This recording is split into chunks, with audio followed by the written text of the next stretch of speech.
바다는 항상 저를 무섭게 했습니다. 아니, 정확히 말하자면 항상 그랬던 것은 아닙니다. 제 공포는 제가 지금부터 말씀드릴 사건들의 직접적인 결과입니다. 어렸을 때 저는 바닷가를 정말 좋아했습니다. 많은 여름을 강화도에서 보냈던 기억이 생생합니다.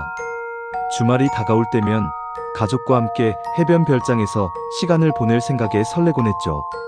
특히 제 운이 좋아서 친구 진욱이와 함께 별장에서 지내는 것이 허락될 때면 그 주말은 훨씬 더 재미있고 활기찼습니다. 그때 저는 16살이었고 그해 여름은 그런 특별한 주말 중 하나로 시작되었습니다. 나, 진욱이, 그리고 우리의 세 번째 친구인 용호는 어른들의 감시 없이 강화도, 성모도 근처의 별장에서 며칠을 보내기로 했습니다. 용호는 우리보다 한 살 더 많았고 최근에 막 운전면허를 땄기 때문에 우리가 용호의 차를 타고 강화도로 내려가기로 했습니다. 내려가는 길은 정말 환상적이었습니다. 사실 용호는 당시 운전이 꽤 서툴렀는데 여행 내내 낄낄거리거나 길에서 서툰 운전 실력을 탓하며 욕을 하는 모습조차 우리에겐 즐거움이었습니다. 정말 좋았던 시절이었습니다. 우리는 제 시간에 맞춰 강화도 별장에 도착했습니다.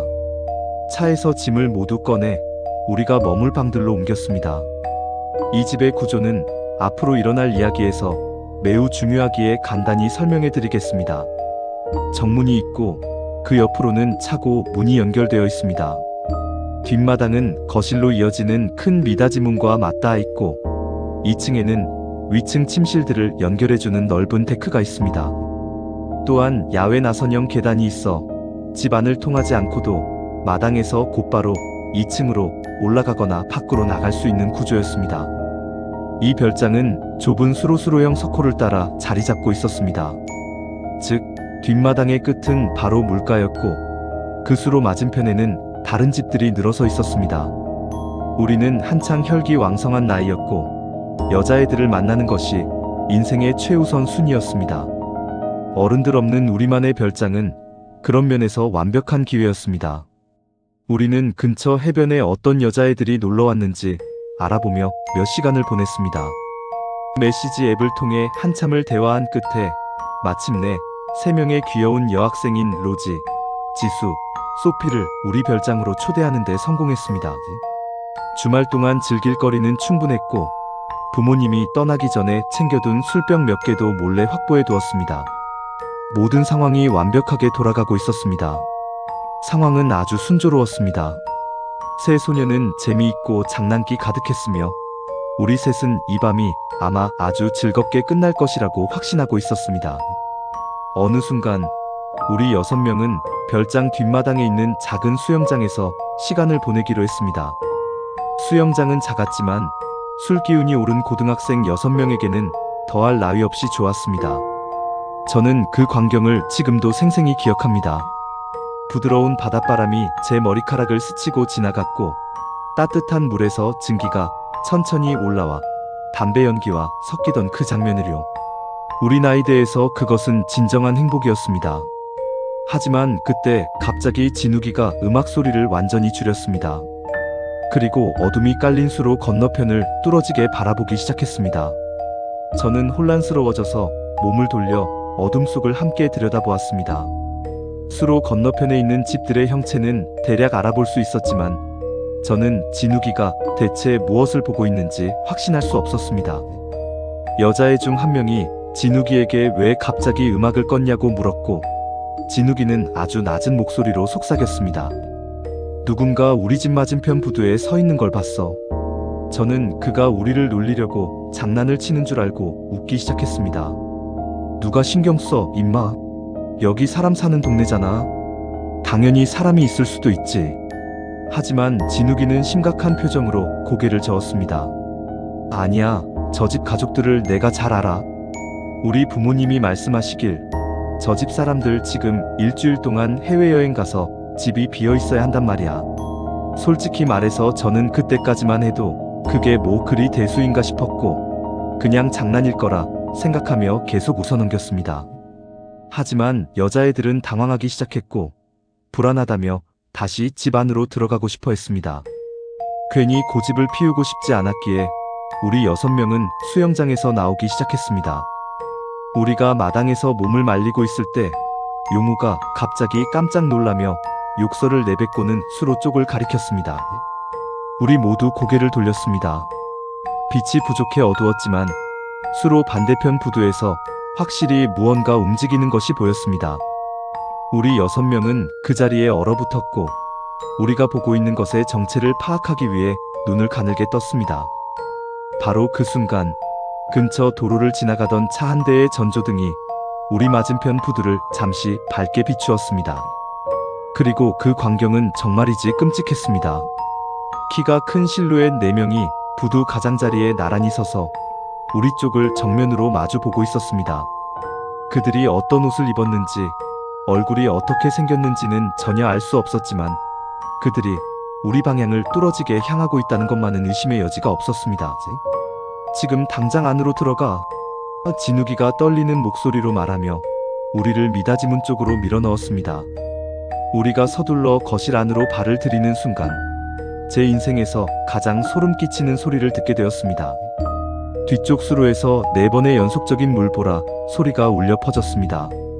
그 녀석들이 수로에 뛰어들어 우리 쪽으로 헤엄쳐 건너오기 시작한 것입니다.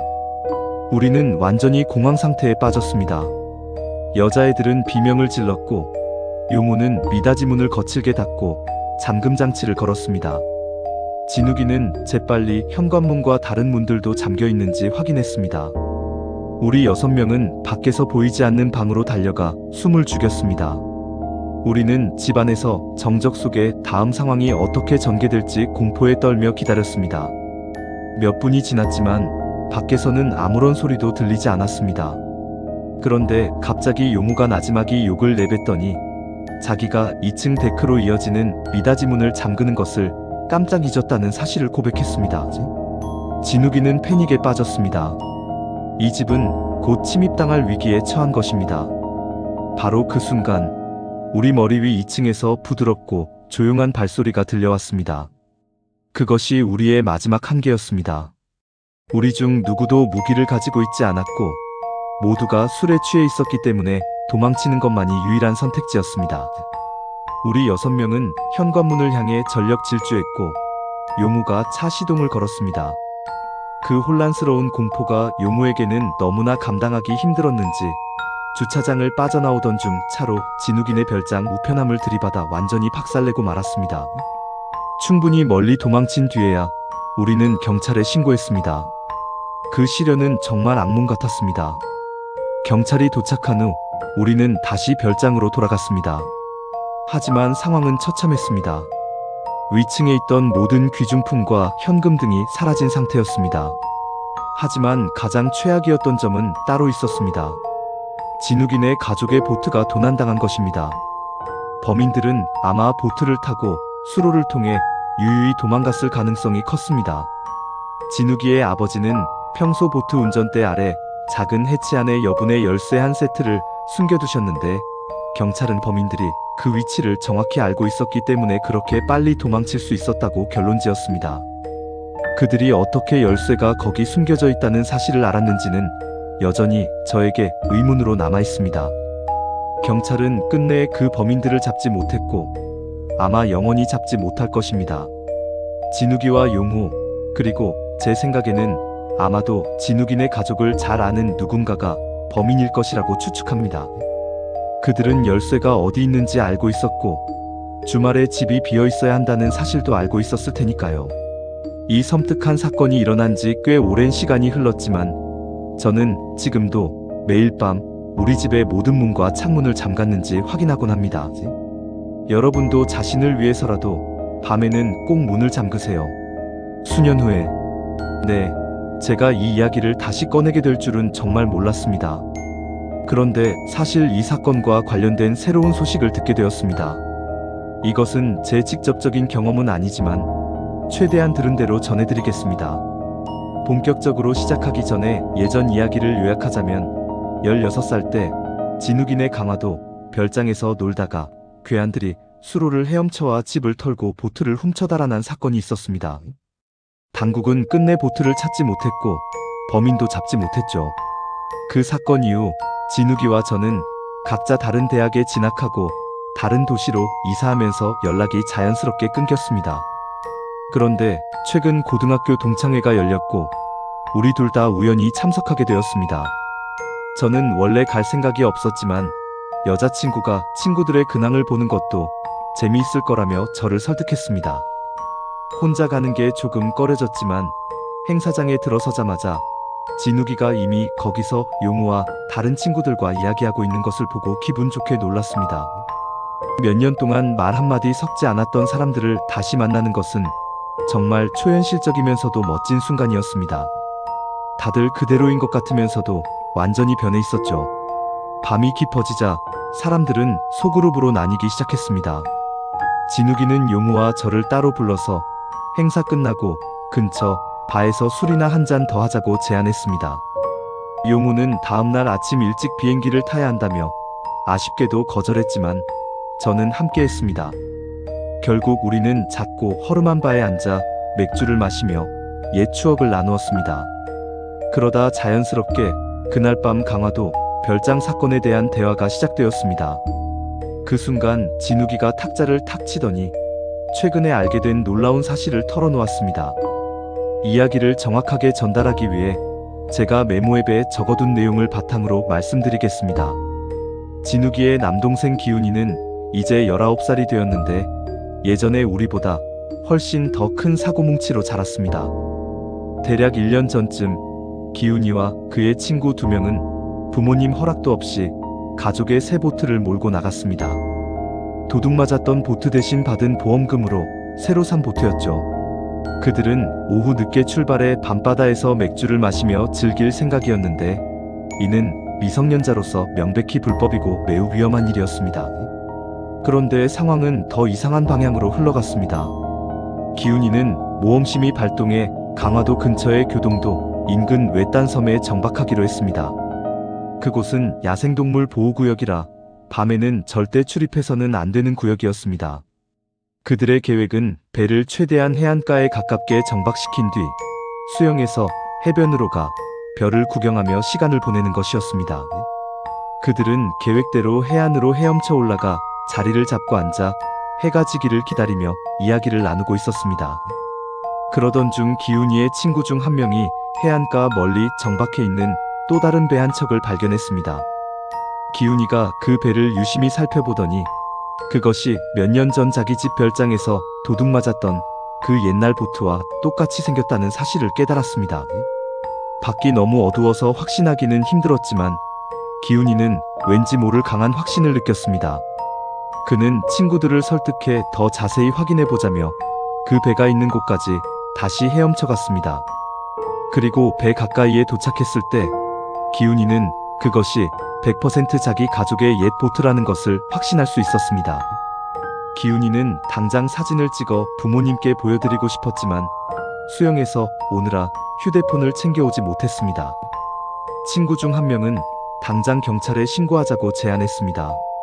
하지만 기훈이와 다른 친구는 자기들이 술을 마셨고 부모님 몰래 보트를 몰고 금지된 구역에 들어온 것이 들통나 처벌받을까봐 두려웠습니다.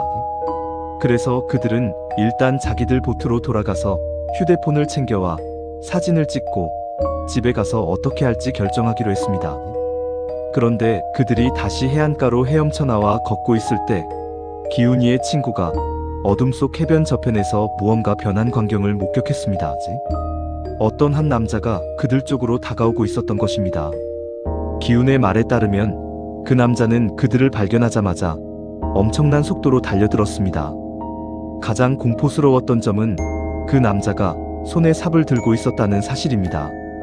아이들은 비명을 지르며 자기들의 보트를 향해 미친 듯이 뛰었습니다. 기훈이 배에 올라타며 뒤를 돌아보았을 때 남자는 아이들을 쫓는 대신 반대편, 즉 도둑 맞았던 옛 보트가 있는 방향으로 달려가고 있었습니다.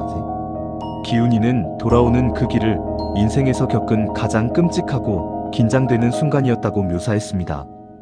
어둠 속에서 등화관제 규정 때문에 속도를 마음껏 내지도 못한 채 보이지 않는 어둠 속에서 누군가 뒤쫓아올지도 모른다는 공포는 상상만 해도 끔찍합니다. 기훈이는 실제로 추격당했는지 확신할 수 없었지만 뒤편 어딘가에서 희미한 보트 엔진 소리가 들리는 것 같아 심장이 터질 것 같았다고 했습니다. 집에 도착하자 친구들은 다시 한번 경찰에 신고하라고 압박했지만 기훈이는 여전히 부모님께 들키는 것이 더 무서워 거절했습니다. 자신이 섬에서 본 것이 무엇이든 간에 무단으로 보트를 몰고 나간 사실이 알려지는 게 더 두려웠던 거죠. 하지만 죄책감과 공포에 시달리던 그는 결국 다음날 부모님께 모든 사실을 털어놓았습니다. 술을 마셨다는 사실만 쏙 빼고 말이죠. 진욱이가 이 사실을 알게 된 건 나중에 기훈이가 따로 고백했기 때문입니다. 진욱이의 부모님은 기훈이에게 엄청나게 화를 내셨고 여름 내내 외출 금지령을 내리셨습니다. 부모님은 결국 기훈이의 진술을 바탕으로 경찰에 신고했지만 우리 때와 마찬가지로 아무런 일도 일어나지 않았습니다. 경찰은 여전히 도움이 되지 않았죠. 진욱이의 이야기를 듣고 저는 궁금한 점이 많아 질문을 던졌습니다. 어떻게 그 보트가 수년이 지난 후에도 근처 바다에서 버젓이 사용될 수 있는지, 범인이 왜 보트를 처분하지 않았는지, 그리고 경찰이 그 섬을 제대로 수색했는지 말입니다. 진욱이도 확실한 답은 모른다고 했습니다. 아마 범인이 보트의 등록번호를 지우거나 도색을 새로 해서 의심을 피했을 것이고 사람들이 잘 가지 않는 제한구역 섬을 은신처로 삼아 안심했을 것이라고 추측할 뿐입니다. 하지만 가장 큰 궁금증은 역시 삽을 든 남자에 관한 것이었습니다. 제가 묻자 진욱이는 그냥 어깨를 으쓱하며 말했습니다. 아마 그 섬에 뭔가를 묻거나 파내고 있었겠지. 어쨌든 기훈이는 그 일로 완전히 겁에 질렸고 평소 부모님께 비밀이 많던 친구들까지 모두 자백할 정도였으니 상황이 얼마나 심각했는지 알 수 있었습니다. 진욱이와 저는 조금 더 이야기를 나누다 헤어질 시간이 되어 작별 인사를 나누었습니다. 저는 여전히 이 모든 일을 완전히 이해할 수 없습니다. 이 이야기가 시원하게 마무리되었다는 느낌보다는 오히려 해결되지 않은 거대한 의문이 상자를 하나 더 열어버린 기분입니다. 그 섬에서 삽을 든 남자는 무엇을 하고 있었던 걸까요? 그리고 그 보트는 여전히 그 어두운 바다 어딘가를 떠다니고 있는 걸까요?